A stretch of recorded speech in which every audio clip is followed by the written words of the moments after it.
So we have Mr. Taylor here from Cox Enterprises. Alex, I'm going to read here in just a moment his biography, and you have worked in a lot of the companies here for Cox. So we're going to talk about that a good bit and discuss the things that Cox is doing here in the future. The way today will work is we have a structured interview. I'll ask questions, and if you guys at the end will wait till that time, and we'll pass this microphone around to the audience for additional questions. So a few things about Alex. Alex is currently the Executive Vice President for Cox Enterprises, which is, of course, a leading communications, media, and automotive services company, which some of you, and actually a few people that I've talked to in the last couple of days, they don't know enough about the automotive side. So we're going to talk about that today and discuss what they've done innovatively in the automotive business. Taylor previously served as Senior Vice President of Field Operations for Cox Communications, the company's broadband and cable subsidiary. He oversaw operations of all Cox cable systems, serving over 6 million customers in 18 states. Do we have customers here in the room? We do have a few customers in the room. I'm actually a customer. Excellent. Prior to Cox, he was Executive VP of Cox Communications. He was the Executive VP for Cox Media Group, where he oversaw its television, radio, newspaper, and digital properties in Atlanta that reached 3.8 million adults each week. Nationwide, CMG operates 14 broadcast television stations and 1 local cable station, 57 radio stations, 8 daily newspapers, and more than a dozen non-daily publications. And if you read further, this is not actually on his bio, if you read further about the company, they own over 300 separate businesses throughout the world. Taylor also served as the VP. You notice I have a lot of alsos here, so you've done a lot again. You also served as the VP of Cox Media Group's Dayton and Louisville markets, publisher of the Palm Beach Post, and president of Palm Beach newspapers. Cox Enterprises began in Dayton, Ohio in 1898 when Taylor's great-grandfather, James Cox, purchased the Daily Evening News. It's now called the Daily News. Cox served 3 terms as governor of his native state of Ohio, and interestingly, in 1920, he was the Democratic nominee for U.S. president with a young Franklin Delano Roosevelt as his running mate. Okay, so we have some questions for you. Excellent. Fantastic. Okay. Afternoon. Our questions that we have for you to start.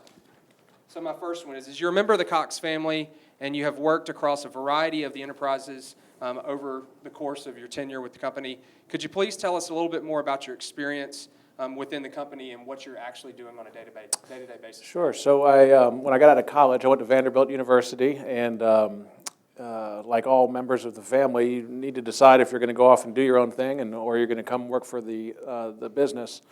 And I always assumed I would go off and do my own thing, just because I thought that was the right thing to do. But as you get older and older, you start to think, gosh, somebody has spent a lot of time. There's been 116 years of people preparing a business to pass down to future generations and perpetuate for more generations.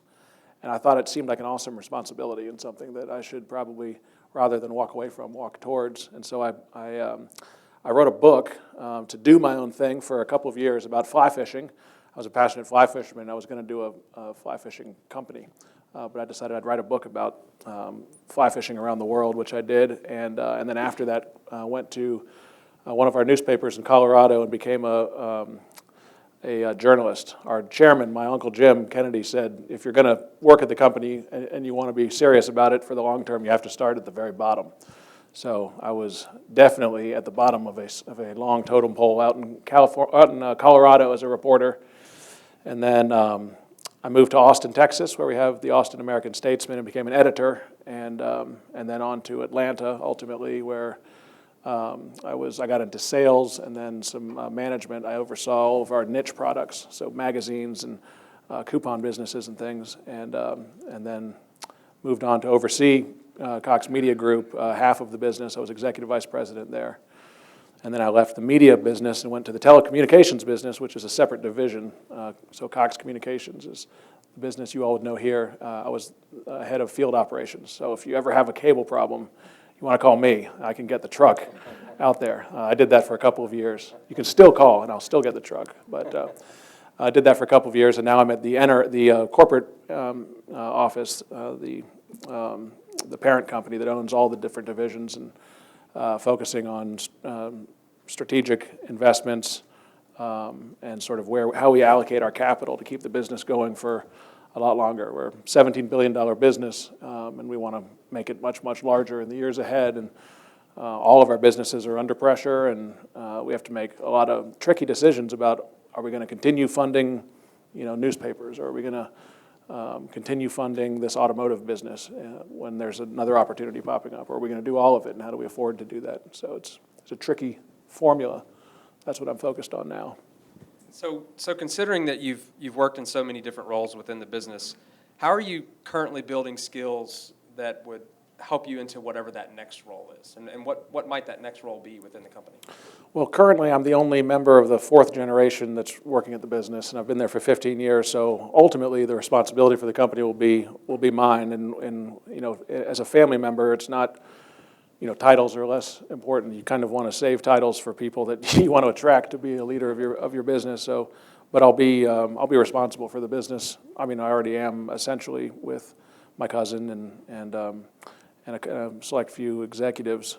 But I'm not the sole decision maker, and that's very good. When I was first starting in the company, I probably would have thought that I should be. Because back then, I think you know everything, and you're aggressive and excited and want to change the world.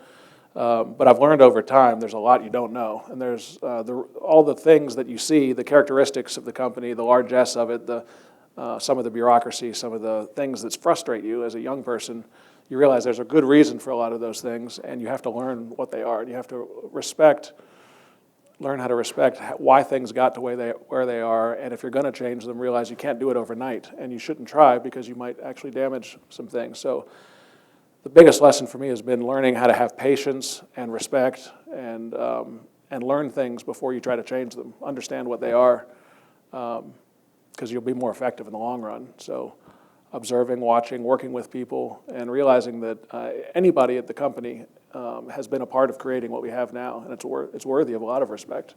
And so I've worked with a lot of people, and there's finance people, there's product and development people, there's strategy people, there's people that see the forest, there's people that see the trees, and they're all valuable. They're all really great folks, and they all have things they can teach you. So I've just been trying to have an equal appreciation for all of it. That takes time.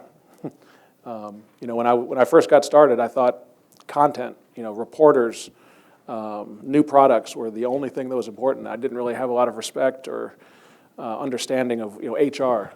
Why don't we just go do this? Well, that is an HR issue.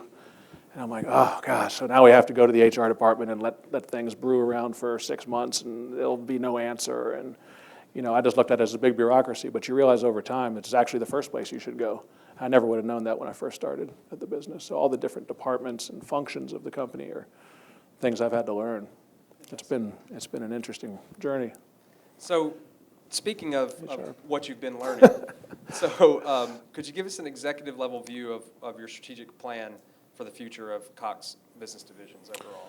So all of our businesses are large. The company has about $17 billion in revenues. It started out 116 years ago with $28,000 in revenues. So it's grown a lot. It's been growing about 12% a year, compounded growth rate for 116 years. So a great story, and we've luckily been able to navigate the additional challenges of family generational transfer. So estate taxes, gift taxes. The government is not set up in a way that promotes family businesses. They make it very difficult. So a lot of what the family has been focused on is trying to perpetuate the ownership. So we've been successful through all that. We've been very lucky to invest in industries that have grown. And 15 years ago, we were 80% a newspaper business, and that's terrifying. To imagine that we've quadrupled in size since the newspaper business completely collapsed, largely because of our investment into telecommunications and other things, is a testament to diversification, innovation, promoting entrepreneurship in our businesses, and allowing people to try new things rather than, if we had invested in the things that we historically were invested in, we wouldn't be in business anymore. So what I focus on is figuring out how to continue doing that into the future. So greenfield opportunities, making sure we have business development people that are sourcing new ideas. So right now we're investing, over the last year we've invested probably about $150 million in healthcare initiatives, various companies that are doing things in healthcare, because that is going to be a gigantic business. It's a $1 trillion problem. In 17 years, the federal government will have more expenses in healthcare and Social Security than it will in revenues. So it'll have more expenses than it has revenues, and more than it is capable of recovering in revenues. So rather than going into default, the country will solve those problems, and it'll do so through innovation. There are young people, there are 30-year-olds out there that are reinventing the healthcare business. They are coming up with apps that tell you how to take care of yourself. And there are wearables now that are starting to get better about your blood oxygen level, your heartbeat, how many steps you're taking, how much exercise you have. And that is keeping people from getting diabetes and obesity and all kinds of stuff that ultimately puts them in the hospital. And that's an exciting space to me. So we're doing a lot in healthcare. The family has a particular interest in sustainability and renewables. So we're invested in a lot of different power companies that make power out of food waste, out of things that you typically haven't made power in the past, like coal, because we think there's going to be less and less fossil fuels in the future. As much as we love them now, they're running out sooner or later, and we'd like to find new ways of doing things. So we're investing lots of money into alternative spaces, in addition to feeding our existing businesses, which takes a lot as well. Long way of saying diversifying while feeding the core. So speaking of your core, you guys have been obviously a very entrepreneurial company for over 100 years. So I know that your grandfather, after owning the newspaper, or great-grandfather, after owning the newspaper for a number of years, started the first radio station there in Dayton as well, and then started the first TV station in Atlanta in the late 40s. Mm-hmm. So you guys have done a lot of things, and what I mentioned at the beginning is that some people don't recognize that you actually have a very significant stake in the automotive industry. Mm-hmm. So could you talk a little bit about how the company transitioned into automotive, and maybe tell us a little bit more about the autotrader.com idea? Sure. So the company started as a newspaper. It grew as a newspaper division, and a newspaper was back in the day built on 3 pillars, which is real estate, jobs, and automotive classifieds. Classifieds were the majority of it. You see retail ads, which is like when you're flipping through the A section, you see an ad, that's a retail ad, but the big money was in classifieds. Nobody reads classifieds anymore. You do it online. But the biggest chunk of those classifieds in any local paper was usually automotive. So I don't know how many people here remember opening up the classifieds and circling the cars and and I'm going to go look at that one. I'll call that person. I'll call that person. You do it on AutoTrader now. But because we had so many advertisers, hundreds of millions of dollars of advertising going into our classified section, we knew a lot of auto dealers, and we were, auto dealers and newspapers had great relationships. So when that business, luckily we had some very smart people back in the mid-90s that said, people aren't going to be reading the print classifieds forever. They're going to be doing it online, and we need to figure out a way to get into that business. So we started Auto Connect out of the Atlanta Journal-Constitution, the AJC, and ultimately, pumped about $250 million into that business before it made a dime, which takes some vision and it takes some commitment, because usually after about $10 million, somebody wants to shut it down because it's messing with your budget. But they were able to continue doing that, and I remember, the big year was when we had a Super Bowl commercial. And everybody in the family got an email. There's going to be, watch the Super Bowl. There's going to be a commercial for AutoTrader. That was kind of its big coming out, and then it started making a lot of money. And it's approaching $2 billion now in revenues, and it makes a lot of money. But we would never have been in that business had we not been in newspapers first. So as newspapers, I won't say they died. They're still strong. They're just smaller than they used to be. As that business went down, this one grew rapidly, and we had automotive classified revenues in our, 20 markets around the country. We now have automotive classified revenues in every market. So AutoTrader is the leader across the country, it's been a wonderful story of entrepreneurship and believing in, some of the younger software developers in the company that said, you need to do this and we need money and give it to us now. When there's a lot of people saying, no, we need money, don't do that.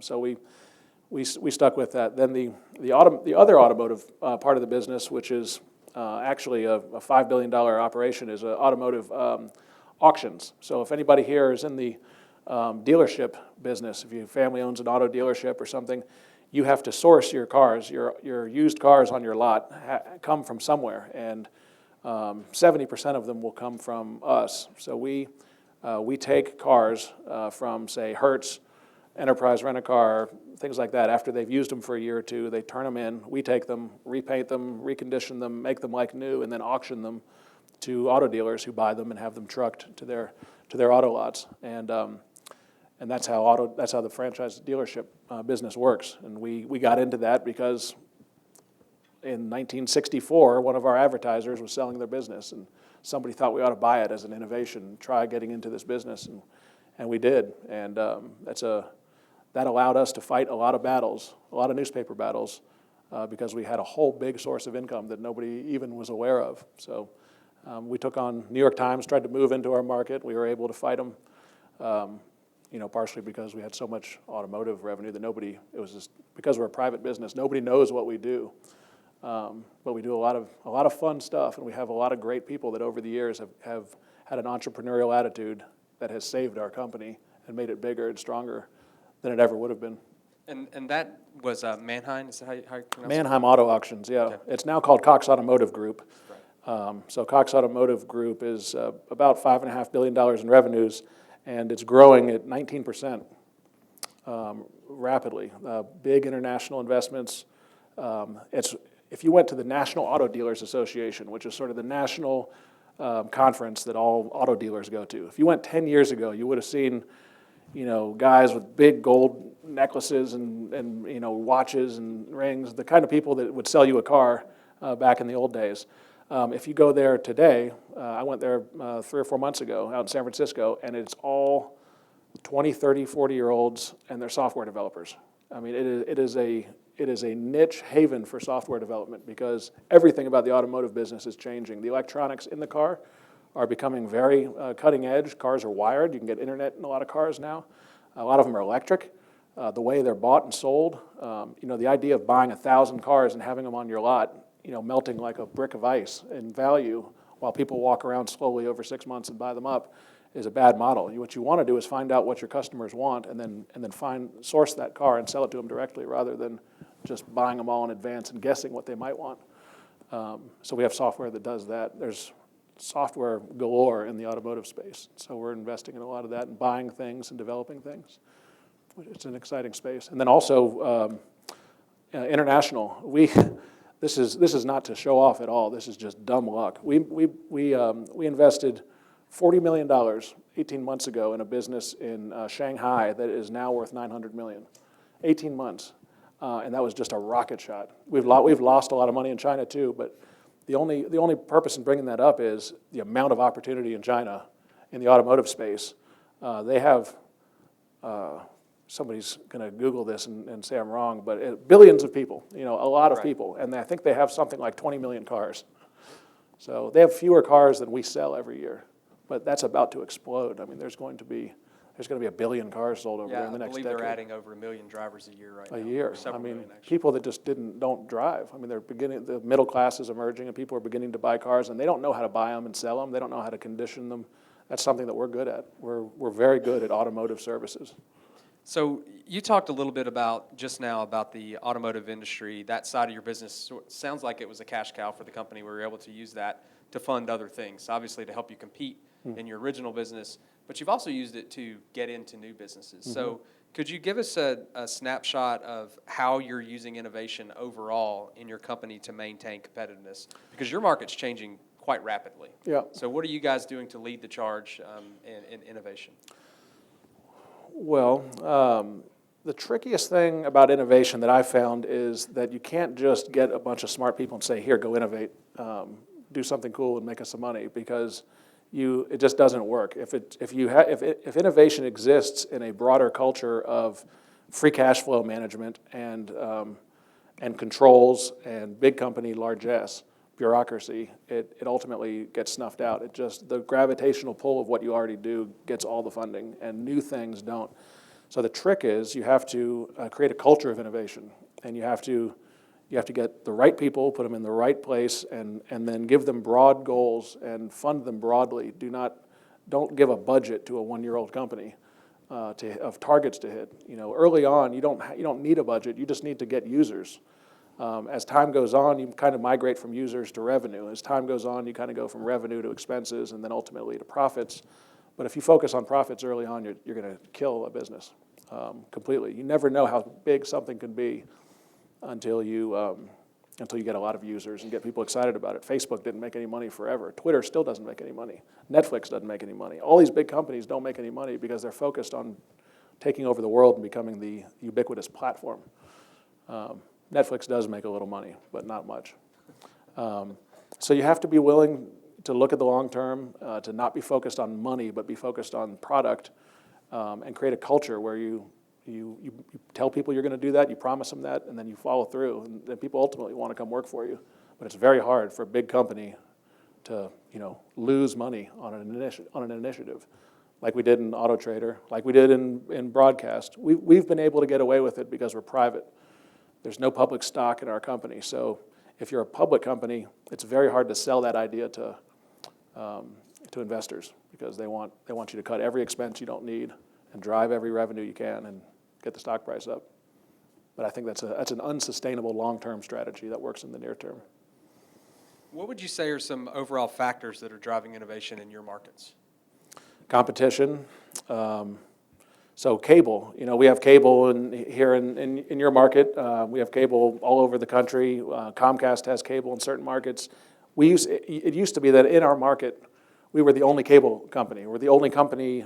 People don't think of AT&T as a cable company, but they are. They have a cable into your house, and you buy video and internet from them. And over time, there was only one provider, and that was a great world to live in back in the day. But now there's 2, 3, or 4. So the amount of competition is incredible.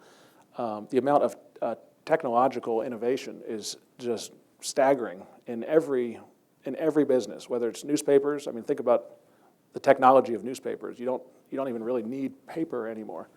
The technology of automotive sales, the technology in a car. I mean, go sit in a Tesla, and you'll see a little bit about what the future is all about. The technology of telecommunications. I was just sitting yesterday with a fascinating guy. So we're sitting here talking about how to deliver faster internet to our markets and to get to a gig and 2 gig, really, really fast speeds.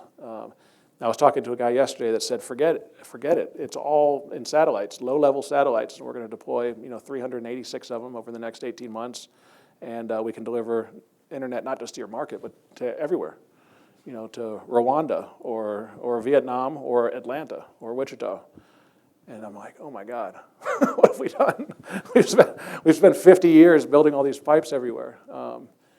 As the incumbent, that's not going to change quickly, but the guy might have a point. In 50 years, it might be all satellite-based. Who knows? But technology is changing so fast, and keeping up with it and weeding through the sound and weeding through the noise and hearing the sound is tricky because you never know what to believe. Everybody has an idea, but there's more change that happens in 5 years now than there used to happen over 20 years.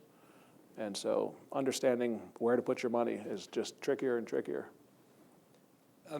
You mentioned already a little bit about what makes you guys different as a company, but what would you say overall? What makes Cox different specifically from your competitors? We're in all of our industries, we're private. Most of our competitors are public. I think if you know an employee of Cox Enterprises and you ask them, I think the vast majority, maybe not unanimously, but 80, 90%, I'd put my money, would say it's a company that cares about its employees. We put a lot of work into caring for our employees. Of all companies in the United States, 25% of them have a defined benefit plan, like pension and medical. Of those 25%, 8% are fully funded. So we are. If the company goes out of business today, all 55,000 Cox employees would have a pension for life, paid for. That takes a lot of effort and a lot of money, but we believe that if you invest in your employees, they will invest in hard work and be loyal and stick around. So being private allows us to spend more money on benefits. Benefits allows us to create a culture of loyalty and engagement, which is which is important. And I think, hopefully, I mean, I'm talking to people who live here in the community, but hopefully we have a positive impact on our communities. So our customers hopefully like us, our employees hopefully like us, and our, our communities benefit from us. We have a big foundation, and we donate millions of dollars a year to things in all of our different markets that we think are exciting, like this innovation campus going on here. I mean, I didn't want to make any commitments because I just heard about it 2 secones ago, but I'm like, that sounds like the kind of thing we would love to be involved in. Well, we would appreciate you doing that. Now I've said it, great. Just don't. You said you wanted to make all the decisions without asking anybody. I can take checks. Just let me know. Yeah. But we love to be involved. We like to be hands-on. We're not passive investors that maximize for financial returns. It's not just about money. It's about how you make money, and it's about how you do things. Fantastic. What do you think might be the next Autotrader.com? That next big startup that would be the thing that you see that you might throw the $250 million into and stomach it for a while, and eventually it'll be that thing that you can't believe how great it is. Well, right now, what I'm seeing is healthcare. So there's a couple, and all of our businesses deal with healthcare, whether we're self-insured, so we pay for all of our employees' medical benefits, whether it's a checkup or an x-ray or cancer treatments or whatever. So we know a lot about healthcare. We also are, all of our businesses, so a lot of our biggest customers are healthcare customers, so hospitals, the military, Cox Communications provides, fiber optic cable and internet and video and voice for, big hospital institutions, and our media businesses sell ads and market. So in all of our divisions, we have a lot going on in healthcare. Consequently, when we've gone out and tried to source new business ideas and new investments, like half of them just happen to be in healthcare because there's a lot going on in healthcare, just like there is in automotive.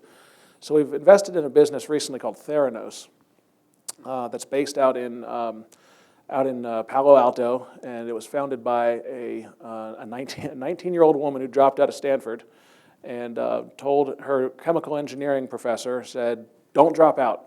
You have to stay in school, and you can go start a company later." And by the end of the conversation, I love this story, she had convinced her Stanford tenured professor. I mean, a tenured position at Stanford is a pretty choice position if you're a professor. He left Stanford and went to work for her on this idea. And over the last 11 years, they've gone from, she sold her student loan she cashed it in to invest in this business. So I don't know, 20, 30, maybe $50,000. It's now worth $9 billion. She owns 65% of it, and you probably read about her. You might have read about her recently. Elizabeth Holmes is the youngest self-made female billionaire, and she doesn't care about money. She's worth that. She doesn't take that in income. She pays herself a salary, obviously, but her business is transforming blood diagnostics. So right now, every year, hopefully, everyone here goes and gets a screening, a physical. And the worst part about it is sticking a needle in your arm and sucking out 6, 8 vials of blood, and you're just like, God, get this over with, please. And then they take that, they charge you $3,000 for the honor of having that needle stuck in your arm or your child's arm or whatever. And then they ship it off to Quest Diagnostics or LabCorp, and you wait a few weeks and you get the results back. And here's what's wrong with you: your blood sugar's up, your cholesterol is up, you have this problem or that problem.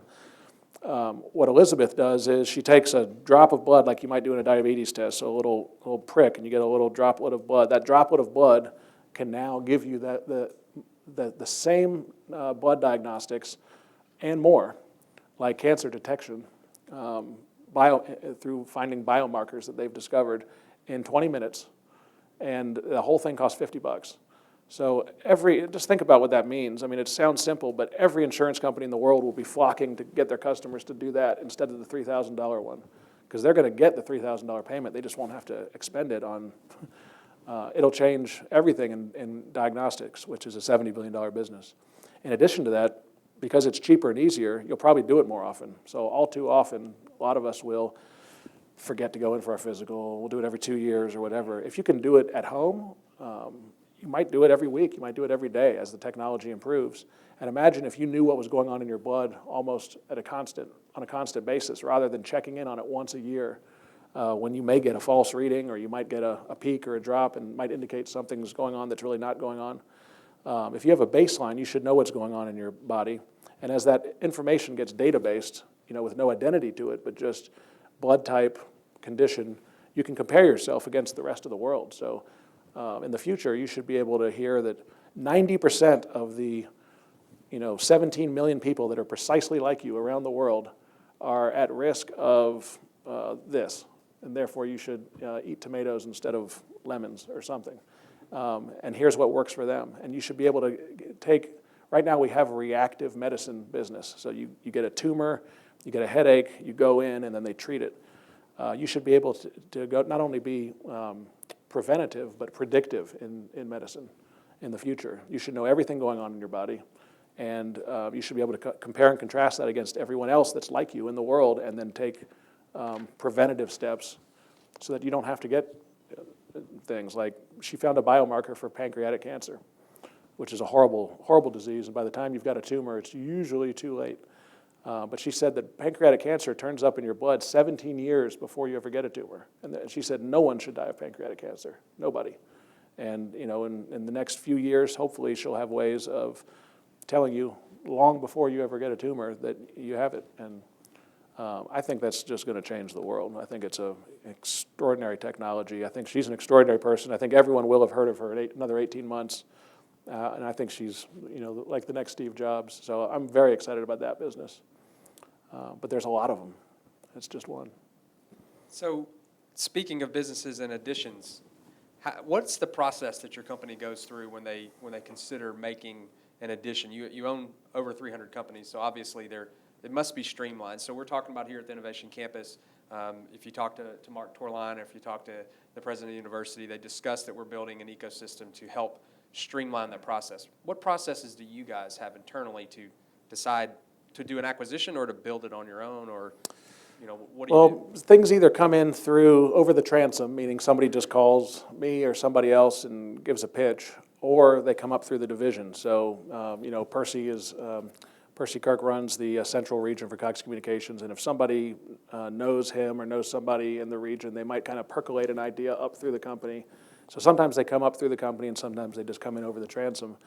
And I would like to say we have a very robust and scientific strategy, but it's kind of like if you catch me on the phone that day, and it might lead, one thing leads to another, and it just happens. We probably should develop a better system so that we take less scatter shots and take more rifle shots, and we weed through things better. But right now we really, I hate to say we don't have a system, but the system is, give me a call. Do you look for strategic fit overall within the other companies, and what are the we things that we you have look tried for? to define what is important to us. So we like sustainability. We like healthcare. We like telecom. We like media. We like automotive. So in those those are things that we're passionate about. We know something about. We have a right to be involved in because we know something about it. We also have what I call values adjusted returns. So there's internal rate of return. There's returns on capital. There's discounted rates of return, and we have what I call a values-adjusted return. So, we kind of weed through we have less opportunity because there's not as many businesses that we'll get into, because some things are just not attractive businesses to us. They don't get us up in the morning. They don't fire us up. I mean, this is no offense to anything someone might do, but going and blowing up a mountain in Canada and extracting the molybdenum and selling it to a battery maker in China is just something that doesn't wake me up in the morning. The idea of that is just not exciting. But turning natural gas into a less of a pollutant than oil or something like new technologies, I think, are exciting. So we have a values adjusted return. Is this something that makes the family proud? Is it making the world a better place in some way? If you would think of the key skills that your company has developed over time, when you buy a new business, what skills are you able to transfer because you own so many things and because you've done so well that make that business better because it's part of Cox Enterprises? I think we're pretty good at employee management. I think we're good at onboarding people into a great culture, making them feel empowered and motivated, and hopefully loyal and motivated to go forward. I think we're pretty good at business planning. I mean, we've become better operators than strategists. And a long time ago, we were probably great strategists, like throw money at something and I'm sure it's going to work. Now it's throw money at us and we'll tidy it up and make it run right. We're very good operators, and so that's something that I think as we talk about venture capital and bringing on entrepreneurs and innovators, it's a strength that we can offer. So if you have a great idea, we can show you how to operationalize it. We're really good at sales. We're really good at marketing. We're one of the best in the country, and so but we don't excel at incubating new ideas into a burgeoning business. But we do like finding someone who has and then telling them, how can you take it to the next level? So business execution is something we're good at. So if you would think about the leadership roles that you've taken a little bit, so what would you say are the most important principles that you've learned about being an effective leader, particularly of such a diversified company? Listening more than talking. I used to talk a lot more than I do. It probably doesn't seem like it sitting here today. I'm sitting here rambling, but early on, listening, learning, knowing how to ask the right question. I'll never forget my Uncle Jim when he made me a reporter. He said, "This will be the best business training you ever could have gotten." Strangely, because you're going to learn. The first thing you're going to do is you're going to write a story, and your editor is going to chop it in half, or he's going to tell you to chop it in half. And sure enough, I remember my first story. The editor said, "This is great, but cut it in half." And you're like, "Well, this is a work of art. I mean, you can't take these words out." I mean, I selected it, and you have to think really hard about how do you say it in fewer words. How do you get to the point quickly?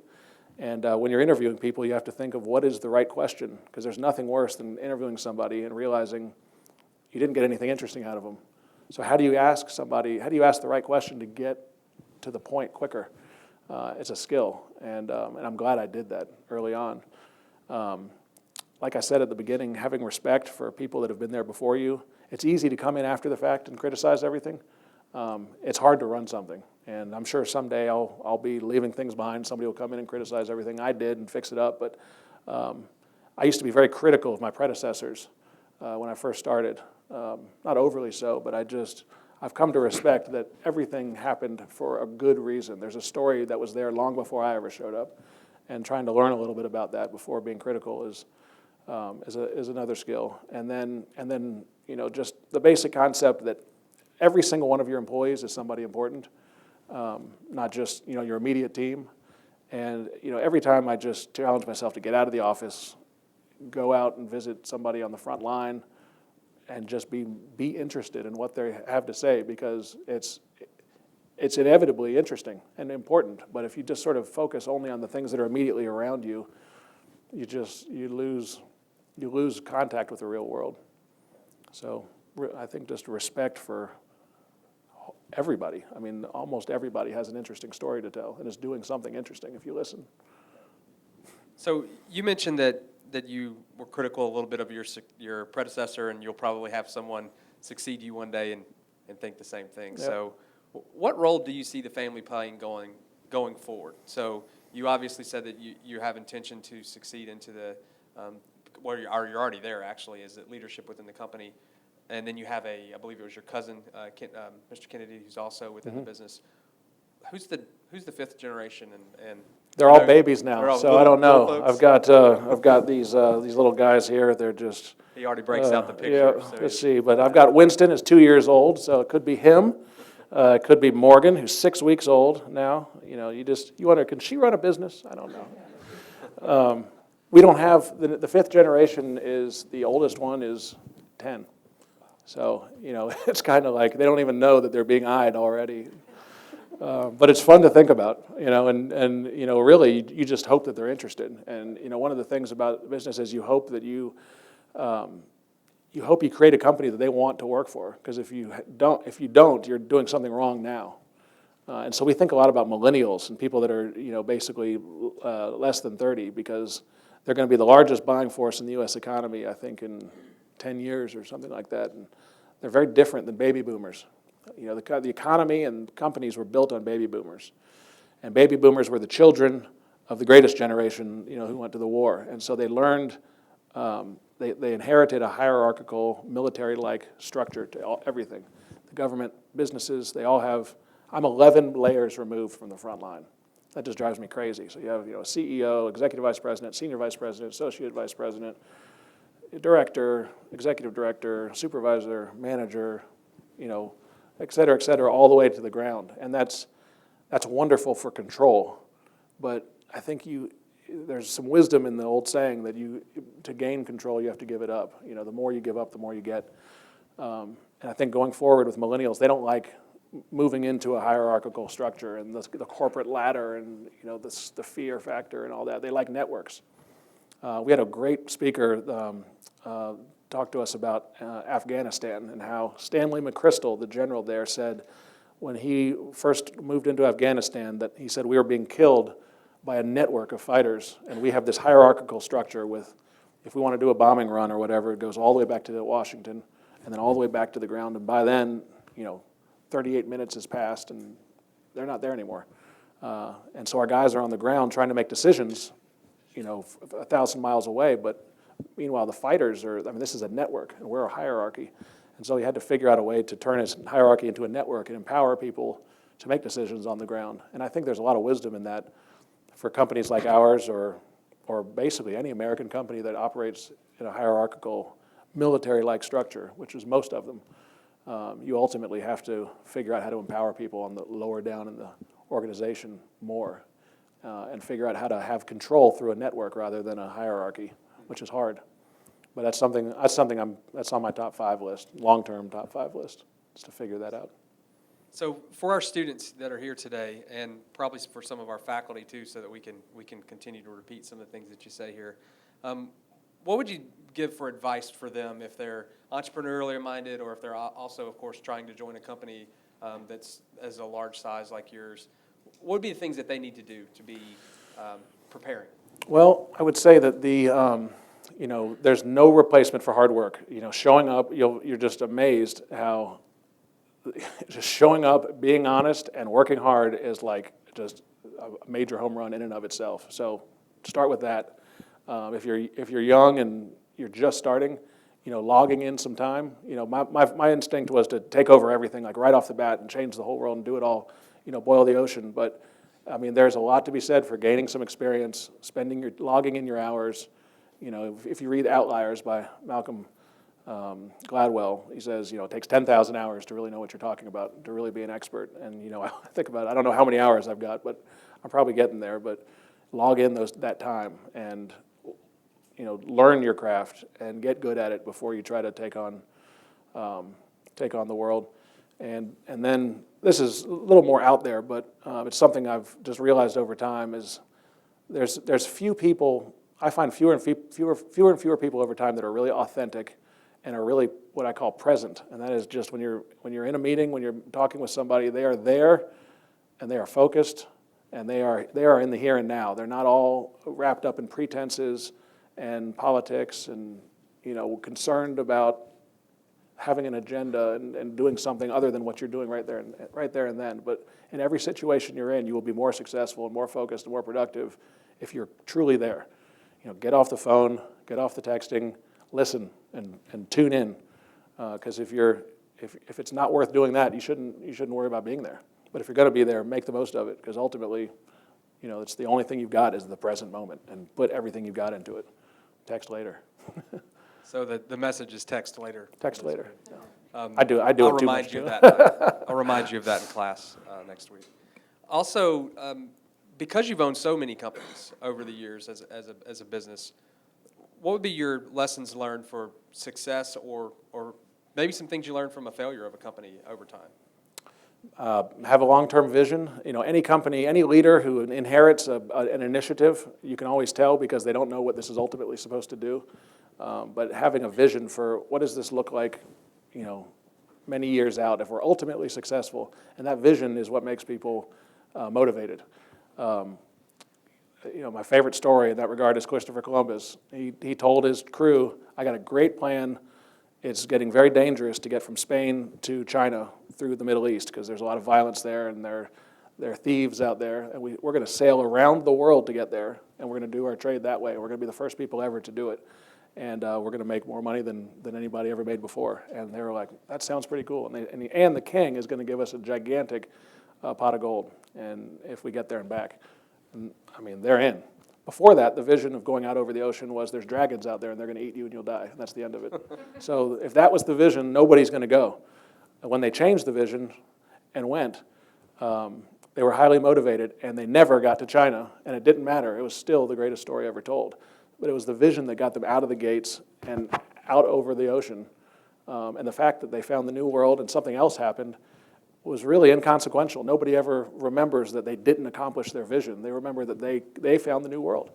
And I think there's a lot to that. So have a vision. Don't be afraid of stating it, even if you're not 100% certain that it'll happen exactly as you want. You know, I always tell people the one thing I know about our long-term strategy is it ain't going to happen. But hopefully it's something like that, or hopefully that is the general direction that is getting us going in the right direction. But don't get too worried about, you know, being afraid to say we're going to accomplish this because it might not happen. You know, fear and uncertainty will just kill any good idea. And the people's need for certainty also kills ideas. You need to take some risk. So I think that's the number one thing for an organization to ultimately succeed. And that being said, I'm going to open it up for questions from our audience. So we have, I believe, a microphone person who's going to be going around with the microphone. If I can We're not that far away. I can probably hear you, too. Probably hear you. Just holler out. You can say it out loud if you'd like. Yep. You talked about the value of just hard work and learning your craft initially, and I totally believe in that. But I'm curious, how do you square that with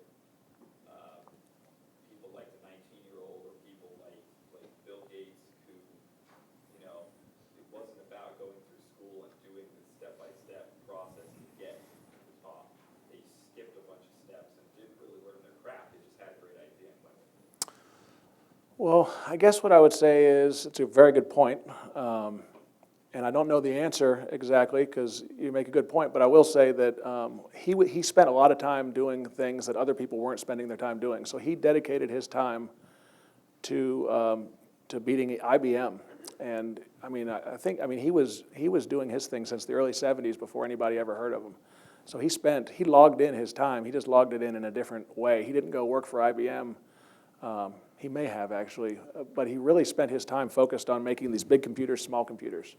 And I don't know all the companies he worked at to do that, but he was focused on doing something that the world was not doing, and ultimately was really successful. You know, Steve Jobs was the same way. He was working at a variety of different companies, but his focus was mobility and putting it in your hand, and that put him at odds with Bill Gates a lot. But the basic point is entrepreneurs don't log in their time doing the mundane. They log in their time. They have a vision of something they want, and they're passionate about it. I guess what I would say is you can't do it. A lot of times it doesn't happen quickly. I mean, it seems like Steve Jobs overthrew the world overnight. It happened overnight, but it happened as a result of a lot of hard work beforehand. He was fired. He was on the street. He was doing, this sounds crazy, he was doing acid at Apple. I mean, he was yelling and screaming at people because he was on drugs. I mean, he was totally crazy. He was doing it the wrong way for a long time. And ultimately, by the time he died, he had broken every rule of what you would call effective management. Listen to people, form teams. He didn't listen to people. He didn't form teams. He just was passionate. And he said, we're going to make two types of phones, white ones and black ones. There's no blue ones. There's no red ones. He hit the marketing, the colors, all the little details were just in his head. I mean, he believed if you like a product, don't ask customers what they want, because they would have told Henry Ford that they want faster horses, and he knew they needed cars. That you have to figure it out yourself sometimes. So I guess he just logged in his time doing other things, like he just had a vision, and they're just different. But he did log in his time. Before it was cool. That's the trick. We're going to make sure additional questions get on the mic so that we do get it on camera. That's my fault. So additional questions. We have folks here on the sides. Yep. one down here in front.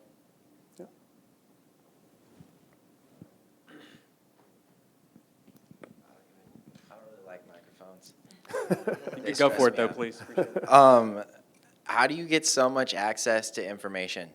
Like, that's my frustration right now, and it seems like you have a lot of information that you're accessed to. You mean just things I'm talking about? Yeah, like, how do you get all of that information across like so many different markets and things like that? Well, so we have over 50,000 employees, and I know it sounds kind of coy, but they, the one thing the military structure does is it spreads people out and it feeds information up. So, I mean, I hear a lot about what's going on in all of our businesses. I've hired a guy from, he was at General Electric, and he was the general manager of global business strategy for General Electric, and he knows people all over the world. And so when I talk about things in healthcare or some sustainability things and other sourcing new ideas that we haven't historically been involved with, like the satellite internet that I was talking about earlier, he found that opportunity. So, I said, being informed and learning about new opportunities is a function that I have to get good at, and so I found somebody to go do that, and we pay him, and he's great. He's been with us not for the longest time, but in a short period of time, he's brought us a lot of new ideas, and so then you have to just make sense of them all. But When you were starting out, did you have that kind of access, or did you just kind of stumble through it until you ended up? no, I was a newspaper reporter, and I didn't even know that our own company was doing Auto Trader. I mean, probably after 5 years, I heard about it, and somebody else was working on that, but I was like way deep down in another division. You always realize long after the fact what you didn't know back then. I mean, if I'd only known that then, I would have done something differently. But I guess it's just a little bit of time, and I'm lucky to have a position high up in our organization where ideas come to. And it's my job to do it, so there's a lot of, we have a thing called a Bloomberg account. Bloomberg is a mass aggregator of information, so you have it all at your fingertips. And then hiring good people, and then just traveling a lot, being interested, I guess. You were talking about flattening the organization, being on your top 5 list. Can you tell us some of the other things that are on your list? Sourcing new ideas, increasing our capacity to invest. So right now we're perfectly suited to doing what we're doing right now. We're not perfectly suited to doing what we should be doing in the future. And part of that is our S&P rating. So we're an investment grade company. When we go out and issue bonds to raise money, we're usually oversubscribed, which is a position we want to be in. If we went out and made a $10 billion acquisition right now, we could do it, but we'd probably be at risk of losing our investment grade status for at least some amount of time. And so I spend a lot of time trying to figure out how do we increase our capacity and still maintain investment grade status. Because if you got the money and you've got the ideas coming in, then it's just a matter of picking the right ideas. And we have people that can do all those things, but increasing our capacity, empowering millennials and changing the ultimate power structure of the organization. And then right now what I'm doing a lot of is communicating the vision. So we're going to China because that way doesn't work anymore. We've been focused for a long time on getting through the economic downturn. And we've been focused on free cash flow generation, which is, you have revenues, then you have expenses, then you have EBITDA, and then you have your capital expenses, and then you have operational cash flow, and then after every bad thing that ever happens, then you have your free cash flow. It's the money you actually pull in at the end of the day. And we focus a lot on that. And what that leads to is ultimately a lot of expense cuts. And we did that through the Great Recession. And we need to get back to new products and revenue growth. And so sort of focusing people on that ultimate goal and the goodness of developing and growing and diversifying rather than just cash management is something, and it takes a lot of time to turn a ship like that and to get people focused on that. So that's really what I'm doing most of now. Another question, please? Hi. What would be a good recommendation for international students like me that really want to do business, but may not have, well, they didn't have the opportunity to be born in a great country like the U.S. in terms of education, technology, everything. If like we're kind of like scared or something. Well, I would tell you this, that being an international student or entrepreneur may have once been, you might have one day, way back when, you were an outsider. International is where it's at now. I mean, a lot of our opportunities are in the international space. So I'm not sure where you're from, but I guarantee you there's something interesting going on there. And your knowledge of that is probably unique here. I've had, in the last year, people come from China, Abu Dhabi, India, Turkey, Portugal. I won't go through all the places, but I'm just fascinated at what is going on in the world. You know, places that historically had a very specific industry base and did very specific things are now experimenting with everything. You can find innovation hubs all over the world. You know, in Sao Paulo, in Tel Aviv, in Shanghai or Beijing, in India. I mean, it's amazing what's going on in the world. So being international is no longer a bad thing.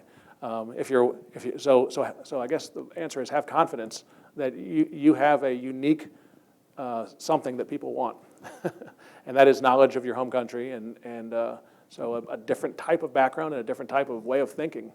That sort of diversity is something that I'm looking for all the time. I mean, God bless us. You know, in the ranks of our organization, we are a highly diverse business, and we get awards for being one of the more diversified businesses from an ethnic and background standpoint in the country. But when I'm at my rank, when I'm looking around, I mean, we're a bunch of white guys.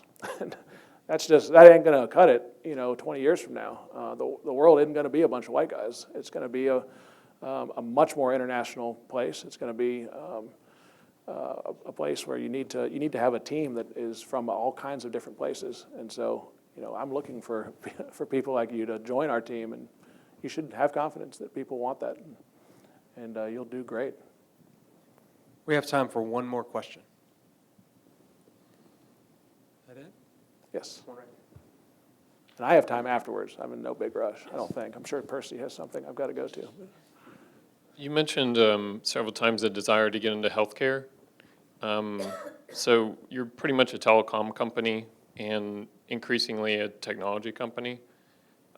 So in the business you cited, Elizabeth's startup, do you see that as an investment play, or that you would do something similar? I don't envision you making machines for laboratory diagnostic, but I do envision you like putting money into some incredible ideas. Well, so traditionally, we buy a company and then seek to acquire 100% of it and operate it, because that's what we really do well. We can't afford on a risk basis to go out and buy her company, and she wouldn't sell it to us. We would love to, though. If we could own Theranos, I would love to operate that business. But we got a very small portion. For our big investment, we got a very small portion because it's just worth so much. But in general, what we would seek to do is find a great industry like healthcare and find a great company that we can make an investment into, and we make a wide array of investments, maybe 10 or 15 in healthcare, and probably half of them aren't going to make it, half of them will, and one of them will be a rocket shot. And what you'd like to do is identify that rocket shot before it's a $10 billion company, when it's still just a measly old $100 million company or something, and then buy into it and buy it up, so that when it takes off, that's your business now, not somebody else's, and you can afford it. So we would like to operate these businesses if we can. It's so hard in the venture space because there's so much money out there. Andreessen Horowitz and Kleiner Perkin, and all these private equity firms are out there just funneling money at these new startups. There's so much cash in the world right now. There's never been so much cash in the world. So it's hard to compete. You have to get really good at partnerships and picking the right opportunities and getting in there early. But if we could be the operator, we would. And we'll try to be. So I'd like for you guys to give Mr. Taylor here a round of applause, please. Thank you. Thank you.